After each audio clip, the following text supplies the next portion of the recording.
Accept अभी हाल के दिनों में भ्रष्टाचार के आरोप जो लगे हैं बीजेपी आम आदमी पार्टी की तरफ से, वो छोड़ दें। भ्रष्टाचार के आरोप तो हर सरकार पर लगते हैं, जो भी सरकार सत्ता में रहती है चुनाव में, और कोई भी सरकार ऐसी नहीं से भ्रष्टाचार का आरोप विपक्ष न लगाता हो।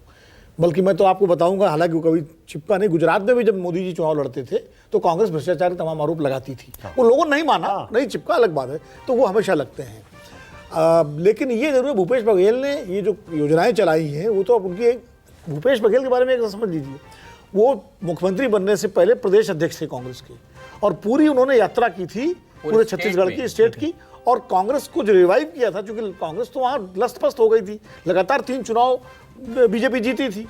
तो ऐसे में उसको रिवाइव करके खड़ा करना। और तब जब कांग्रेस की पूरी लीडरशिप झीरम घाटी कांड पे मारी जा चुकी थी, नंद कुमार पटेल से लेके बीसी शुक्ला और सारे बड़े नेता जो है, महेंद्र कर्मा जैसे नेता, उस वक्त भूपेश बघेल ने खड़ा किया, इसलिए वो छत्तीसगढ़ की जमीन को समझ गए, और इसीलिए मुख्यमंत्री बनने के बाद उन्होंने बहुत सारी योजनाएं चलाई। और एक जो महत्वपूर्ण काम किया कि चूंकि बीजेपी का जो कोर हिंदुत्व है, उसके समानांतर उन्होंने एक छत्तीसगढ़िया पहचान, जो अभी मनोज आप क्या कह रहे थे कि सबसे बढ़िया छत्तीसगढ़िया, ये जो नारा दिया, तो छत्तीसगढ़िया आइडेंटिटी को भी उन्होंने पहली बार, चूंकि मध्य प्रदेश से अलग होने के बाद छत्तीसगढ़ अपनी आइडेंटिटी के लिए परेशान था,